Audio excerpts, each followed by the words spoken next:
हर हर महादेव। ओम काली। आदेश गुरु गोरखनाथ। तो प्रेमी भगतजनों, आज का प्रश्न हमसे पूछा है अजय पात्रा जी ने पूरी उड़ीसा से। तो अजय लिखते हैं कि गुरुदेव, क्या माहवारी के कपड़ों से कोई जादू हो सकता है? अगर हो सकता है तो कृपा करके इस विषय में हमें समझाएं। बताएं कि यह कौन सा तंत्र होता है, कैसे यह चलता है, कौन करता है और यह कितने दिन में असर करता है।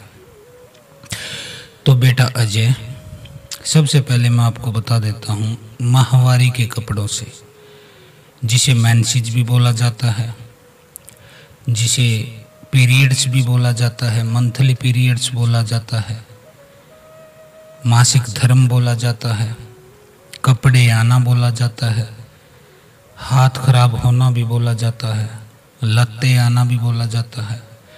इस तरह से अनेक नामों से इसे बोला जाता है, अलग अलग देश के अलग अलग हिस्सों में, अलग अलग भाषाओं में, अलग अलग क्षेत्रों में।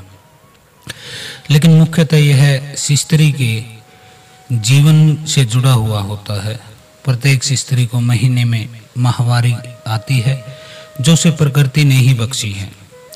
अब यह प्रकृति ने बख्शी थी उसकी भलाई के लिए, उसके जीवन को, उसके शरीर को सुचारू रूप से ठीक रखने के लिए।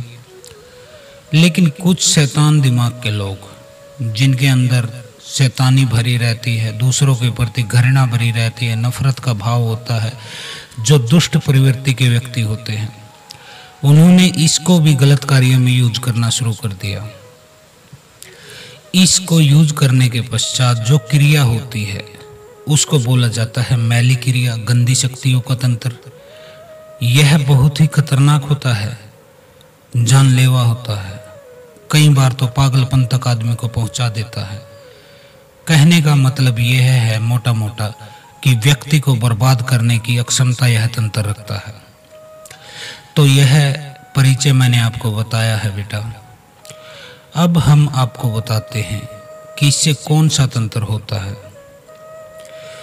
तो अजय बेटा, माहवारी के कपड़े का इस्तेमाल करके मारण प्रयोग किया जा सकता है, वशीकरण प्रयोग किया जा सकता है और शतंबन प्रयोग भी किया जा सकता है। जहां तक हमने देखा है, हमारे अनुभव में आया है, इन तीन तंत्रों में यह पूरी रूप से कार्य कर सकता है, मारण में, वशीकरण में और स्तंभन क्रिया में। अब मारण जो क्रिया है, मारण का जादू है, वह स्त्री पुरुष दोनों के ऊपर हो सकता है। 3 साल से 7 साल के भीतर भीतर यह अपना काम कर देता है, यानी कि निपटा देता है व्यक्ति को। दूसरा वशीकरण तंत्र होता है इससे। लेकिन ज्यादातर केसों में माहवारी के कपड़े का यूज करके जो वशीकरण किया जाता है वह पुरुष का किया जाता है। स्त्रियों का बहुत कम वशीकरण होता है इस प्रयोग से। मान के चलिए कि 70% प्रयोग पुरुषों पर किए जाते हैं, माहवारी के कपड़ों से या माहवारी के रकत से। व्यक्ति कठपुतली की तरह हो जाता है जो उसके ऊपर तंत्र कराता है। वह उसके ऊपर विश्वास ही नहीं, अंधविश्वास करने लग जाता है, जिसके ऊपर यह तंत्र किया जाता है। और जो कराता है वह उस व्यक्ति को अपने इशारों पर नचाता है, अपने पूर्ण रूप से कंट्रोल में कर लेता है उसकी बुद्धि को। अब तीसरा जो प्रयोग है वह है स्तंभन प्रयोग। माहवारी के कपड़े से या रकत से जो किया जाता है, स्तंभन प्रयोग नंबर 3 पे आता है। इसमें ज्यादातर मामलों में स्त्री के ऊपर यह किया जाता है। इसमें गर्भबंधन, कोखबंधन, संतानहीनता, ये चीजें ज्यादा चलती हैं। मान लीजिए माहवारी का कपड़ा उठा लिया है किसी ने, या उसके ऊपर तंत्र प्रयोग किया गया है, कोई पुतली का तंत्र किया गया है, तो इसमें ज्यादातर केसों में स्त्री का गर्भबंधन या कोखबंधन कहते हैं, उसमें यह इस्तेमाल होता है, जिसके बाद संतान की उत्पत्ति नहीं होती है। पीड़ित महिला अनेक डॉक्टरों के पास जाती है, वैद्य हकीमों के पास जाती है, मंदिरों में, मजारों पर जाती है, अपनी मन्नत मांगती है, प्रार्थनाएं करती है बार बार, लेकिन उसे संतान नहीं हो पाती है। शादी को 5 साल, 10 साल, 15 साल तक हो जाते हैं। इस तंत्र का मुख्य जो स्तंभन प्रयोग का है वह संतान को रोकना है। और पुरुष के ऊपर यदि स्तंभन प्रयोग किया जाता है तो ज़्यादातर मामलों में बुद्धि बंधन करने के लिए किया जाता है, ताकि वह व्यक्ति अपने दिमाग का इस्तेमाल न कर पाए और पागलपन की स्थिति में चला जाए। तो यह होता है माहवारी के कपड़ों से किया हुआ जादू। इसमें 3 चीजें चलती हैं, मारण, वशीकरण और स्तंभन क्रिया। तो बेटा अजय, अब मैं आपको बता देता हूं यह कौन करता है, कौन इस जादू को कर सकता है, कौन अक्षम, किसमें क्षमता है कि वह इस जादू को करे। तो इसमें सबसे पहले नाम आता है सेवड़ा। सेवड़ा एक ऐसा जादूगर होता है जो शव की साधना करता है, शव को जागृत कर लेता है, शमशान को जागृत कर लेता है। वह सेवड़ा इसे कर सकता है। कोई अघोरी कर सकता है जो सिद्ध हो, उसी तरह एक ओघड़ कर सकता है। इसके अलावा 5 मकार जानने वाला तांत्रिक कर सकता है। 5 मकार मैंने आपको पहले भी बताए हैं, मांस, मदिरा, मछली, मैथुन और मंत्र। इसका इस्तेमाल करने वाला कोई तांत्रिक इस क्रिया को कर सकता है। डायन का जादू भी इसमें चलता है। यदि कोई डायन विद्या में सक्षम है कोई स्त्री, तो वह इसको आराम से कर सकती है। जो माहवारी के कपड़ों से या रकत से जादू होता है, तंत्र होता है, यह करवा सकते हैं सेवड़ा, अघोरी, ओघड़, पंचमकार वाला जानने वाला तांत्रिक, और जो डायन का जादू जानते हैं, डायन की विद्या जिन्हें आती है, वह इसे कर सकते हैं। अब अगला सवाल था आपका, कैसे करते हैं, इस तंत्र को कैसे किया जाता है। तो बेटा अजय, कपड़े की जो माहवारी का कपड़ा होता है, पैड होता है, उसको जलाया जाता है। विभिन्न प्रक्रियाओं से गुजरकर उसको जलाया जाता है। फिर उसके राख का इस्तेमाल किया जाता है। अब राख का इस्तेमाल कैसे किया जाता है, यह खिलाई पिलाई में राख को डाला जाता है। इस राख को अभिमंत्रित किया जाता है, इसमें शक्ति का लगाया जाता है। मैली शक्तियाँ इसमें चलती हैं, क्योंकि यह तंत्र ही मैला है, गंदा तंत्र है। तो मैली शक्तियों को इसमें लगाया जाता है, जो शक्तियाँ सामने वाले व्यक्ति को बर्बाद कर देती हैं। इसके अलावा माहवारी का जो रक्त होता है, मासिक धर्म का खून जो निकलता है, जो निकलता है, द्रव जो होता है, उसको पिला दिया जाता है। और पिला कैसे दिया जाता है, शराब में मिला के पिला दिया जाता है, चाय में मिला के पिला दिया जाता है, कोल्ड ड्रिंक में मिला के पिला दिया जाता है। ऐसी किसी वस्तु में पिला दिया जाता है जिसका रंग लाल या काला हो, जिसमें ये अच्छे से मिल जाए। और 2 तरीकों से यह होता है, इसकी राख का इस्तेमाल और रकत का इस्तेमाल। तो ये ऐसे होता है तंत्र। अब आपने आगे पूछा है कि कौन करवाता है।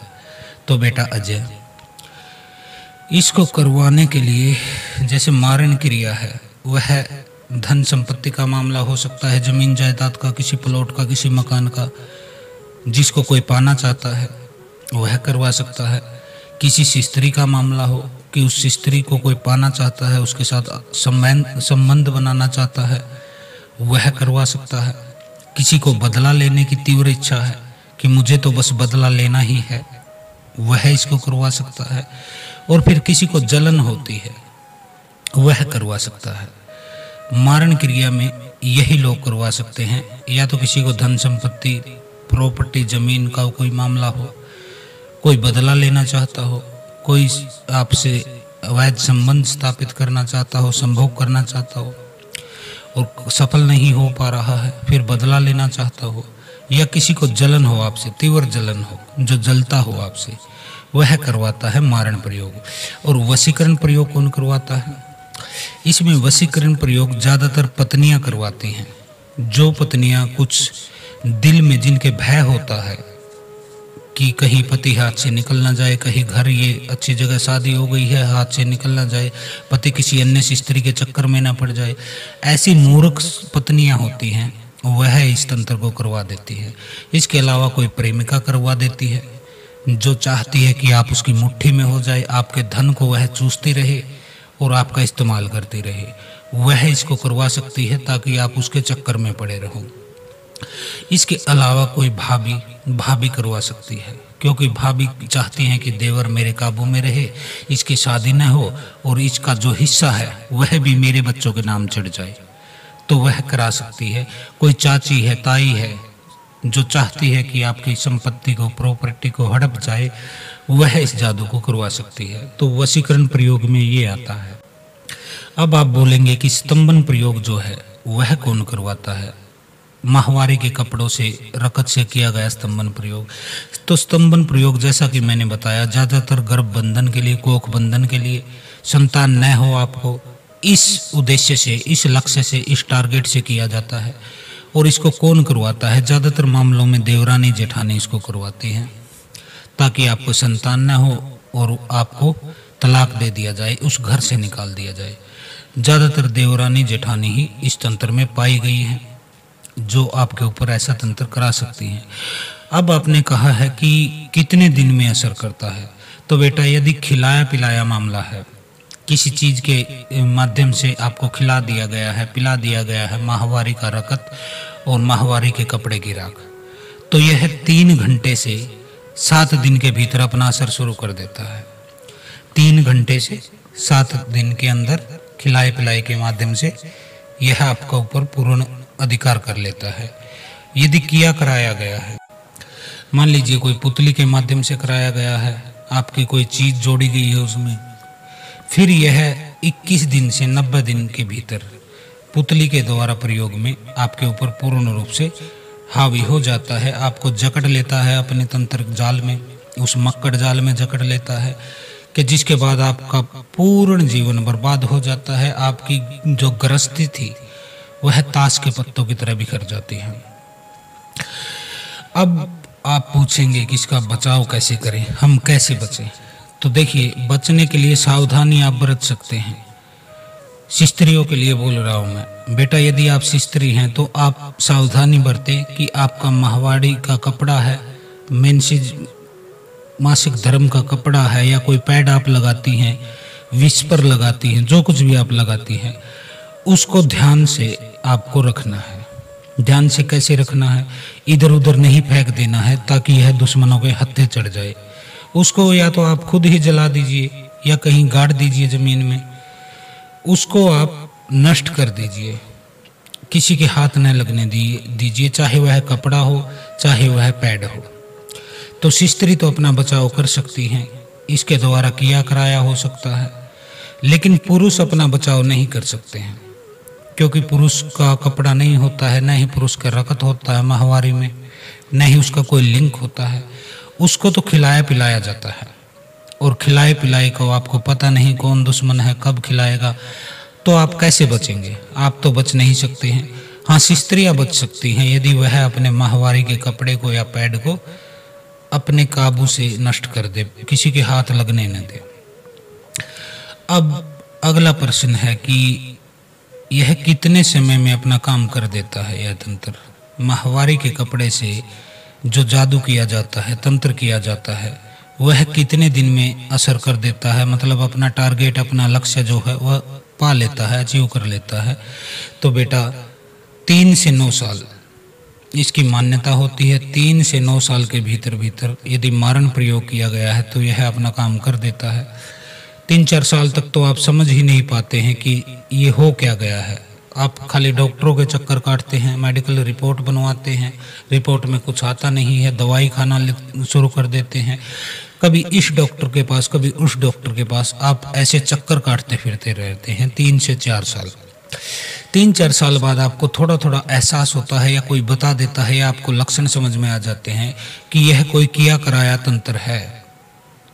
फिर आप जाते हैं तांत्रिक ओझा गुनिया सोका बाकी भोपा के पास। अब वहाँ जाने के बाद आपको शुरू में ही तो कोई अच्छा आदमी मिल नहीं जाएगा, आपको धक्के खाने पड़ेंगे, चक्कर काटने पड़ेंगे, ठोकर खानी पड़ेंगी, पैसे भी बर्बाद होंगे, समय भी बर्बाद होगा, आपको लाभ नहीं मिलेगा। तो 2-3 साल आप ऐसे चक्कर काटोगे तो हो गए 7-8 साल। 9 साल की इसकी मियाद होती है। 9वें साल के अंदर अंदर यह ख़त्म कर देती है, किसी भी व्यक्ति को बर्बाद कर देती है, मृत्यु तक पहुंचा देती है। तो 3 से 9 साल का इसका समय होता है। अब आप जानना चाहेंगे कि इसको कौन काट सकता है। देखिए, काटने वाला कोई कोई होता है। वैसे तो जगह जगह भगत बैठे हैं, हर दुकान पे बैठे हैं, कोई ठीक भी है कोई ठीक नहीं है। तो इसका तय कैसे होगा? इसका तय होगा जब आपको आराम मिल जाएगा, आप तभी मानोगे कि हाँ भैया ये भगत ठीक है। उससे पहले तो आप चक्कर ही काटोगे, कभी कोई ये बताएगा कभी वो बताएगा, आपको ऐसे ही जलेबी की तरह बातों को घुमा घुमा के आपके चक्कर कटाते रहते हैं। तो मैं बता देता हूँ इसको कौन काट सकता है। इसको कोई सिद्ध योगी काट सकता है जो नाथ पंथ से जुड़ा हुआ हो, गुरु गोरखनाथ का, गुरु जलंधर नाथ का, गुरु कुनीफानाथ का, गुरु भरतरीनाथ का, गुरु पूर्णनाथ का, बाबा बालकनाथ का। इस तरह का कोई भगत इसे काट सकता है। कोई वीर का भगत काट सकता है, जैसे जाहर वीर हो गए, नाहर सिंह वीर हो गए। इस तरह से कोई वीर का भगत भी काट सकता है। नाथ पंथ से जुड़ा व्यक्ति काट सकता है जो गुरु गोरखनाथ के पंथ में है। 5 मकार जानने वाला तांत्रिक काट सकता है। 5 मकार कौन? मांस, मदिरा, मछली, मैथुन और मंत्र। इनका प्रयोग करने वाला, इनके द्वारा सिद्धियों को हासिल करने वाला वह व्यक्ति इसको काट सकता है, क्योंकि वो मैली क्रिया को छोड़ता नहीं है। जो मांस, मदिरा, मैथुन का प्रयोग कर लेता है अपनी साधना में, क्योंकि वह मैली गंदी किसी भी शक्ति को नहीं छोड़ता है। कोई अघोरी, ओघड़, कोई सेवड़ा, कोई कपालिक, ये भी काट सकते हैं यदि सही रूप से आपसे मिल जाए और वो काटना चाहें। आप उनको इस चीज़ के लिए मना लो, प्रसन्न कर लो, चाहे आप पैसे से प्रसन्न करें, चाहे अपनी सेवा से प्रसन्न करें, किसी भी तरह आप इनको प्रसन्न कर लेते हैं तो ये लोग आपके इस तंत्र को काट सकते हैं। एक बार फिर बता देता हूँ कौन कौन काट सकते हैं। कोई सिद्ध योगी, कोई नाथ पंथ का मानने वाला, कोई वीर का भगत, 5 मकार जानने वाला तांत्रिक, ओघड़, अघोरी, सेवड़ा, कपालिक, ये लोग इसको काट सकते हैं। अब यह भी बता देता हूँ इसको कौन नहीं काट सकता है, कौन काट नहीं सकता है। शुद्ध सात्विक शक्तियों का कोई भगत जो हनुमान जी की भक्ति करता है, बालाजी की करता है, दुर्गा माता की, श्याम की करता है, यानी कि जो शुद्ध सात्विक देवता होते हैं, इनका कोई भी भगत इस तंत्र को नहीं काट सकता है। उसका कारण है क्योंकि शुद्ध शक्तियाँ मैली चीज़ों में, गंदी चीज़ों में चलती नहीं हैं। अब दुर्गा जी इतनी शुद्ध देवी हैं, हनुमान जी इतने शुद्ध देवता हैं, वो थोड़ा ना मैली शक्तियों को हाथ लगाएंगे, अपने हाथ थोड़ा ना गंदे करेंगे, तो वह दूर हट जाते हैं ऐसे मामलों से। कोई त्रिलोक भारती के धाम पर जाने वाला, वहाँ भी नहीं कटेगा, क्योंकि वो भी बाबा जी थे, एक सिद्ध बाबा थे। तो मैली शक्तियों को, गंदी शक्तियों को, इस तरह की माहवारी की चीज़ों को, मासिक धर्म, आपने देखा होगा कि माहवारी यदि आपको आ गई है स्त्री को, तो आप अपने पूजा के मंदिर में नहीं जा सकते हैं। कई घरों में तो खाना भी नहीं बनाती हैं स्त्रियाँ 4 दिन तक। किसी मांगलिक कार्य में नहीं बैठ सकती, किसी शुद्ध कार्य में नहीं बैठ सकती। पूजा पाठ, जप तप, हवन, कोई कथा, कोई जागरण, इनमें भी जाने से स्त्रियों को परहेज रखना पड़ता है मासिक धर्म के दौरान। तो अब आप बताइए, यदि मासिक धर्म की शक्तियों से, किसी रकत से, किसी माहवारी के कपड़े से, किसी माहवारी के पैड से, इनसे यदि तंत्र किया गया है, तो शुद्ध शक्तियाँ क्यों उसे छुएंगी? शुद्ध शक्तियाँ इतनी मूर्ख नहीं है कि वो गंदगी में आपके लिए घुसेंगी। तो कोई शुद्ध सात्विक शक्तियों का भगत इनको नहीं काट सकता है। इनको वही काट सकता है जैसे जहर को जहर काटता है, लोहे को लोहा काटता है, उसी तरह मैली शक्तियों की अगर कोई काट है तो वह मैली शक्तियाँ ही हैं। उनके जैसी ही शक्तियाँ, उनके समकक्ष की शक्तियाँ जो शुद्ध में भी चलती हैं, मैली में भी चलती हैं, भोग में वो शुद्ध भोग भी लेती हैं, वो मांस मदिरा का भोग लेती हैं। ऐसी शक्तियां हैं जैसे मसाणी की शक्तियां हैं, जिसमें दारू भी चलती है, मांस भी चलता है, मुर्गा भी चलता है, बकरा भी चलता है, सूअर भी चलता है। आसो मेहतरानी है, लोना चमारिन है, माता मेलड़ी मसाणी है, माता मदानन है। इस तरह की चीज़ें मैली शक्तियों को पकड़ भी सकती हैं, बांध भी सकती है और उनको भगा भी सकती हैं। ये बिल्कुल आपका काम कर सकते हैं ऐसे कोई सिद्ध, यदि आपको मिल जाए, आपके कर्म अच्छे हैं, भाग्य अच्छे हैं, तो आपको जरूर मिल जाएंगे। यदि आपके कर्म ही फूटे पड़े हैं, भाग्य ही आपके मुंह मोड़े खड़े हैं, तो आपको नहीं मिलेगा कोई सिद्ध, कोई योगी, कोई संत, कोई ऐसा भगत, ऐसा तांत्रिक जो आपको राहत दिला सके इस मैली शक्ति से। तो आज के वीडियो में आपको पूरी जानकारी मैंने दे दी। इसका परिचय क्या है? यदि आप माहवारी के कपड़े से तंत्र कराते हैं, जादू कराते हैं। परिचय बता दिया, कौन सा तंत्र होता है, मारण, वशीकरण, स्तंभन, यह बता दिया। कौन करता है वह बता दिया, कैसे करता है वह बता दिया, कौन करवाता है यह बता दिया, कितने दिनों में असर करता है यह बता दिया, कितने दिनों में यह काम पूरा कर देता है, यानी कि मृत्यु या कुछ भी जो कुछ टारगेट था वह बता दिया। बचाव कैसे करे वह बता दिया, कौन काट सकता है वह बता दिया, कौन नहीं काट सकता है वह भी बता दिया। तो जहाँ तक मैं समझता हूँ मैंने टोटल काफ़ी चीज़ें आपको बता दी हैं जो आपके काम आएंगी। आपको कहीं भटकना नहीं पड़ेगा जानकारी के लिए। आप आराम से अपने घर पर बैठकर बिल्कुल प्यार से इस वीडियो को सुनकर अपने पूर्ण रूप से इस चीज़ को समझ सकते हैं। तो आज के लिए इतना ही। हर हर महादेव। ओम काली। आदेश गुरु गोरखनाथ।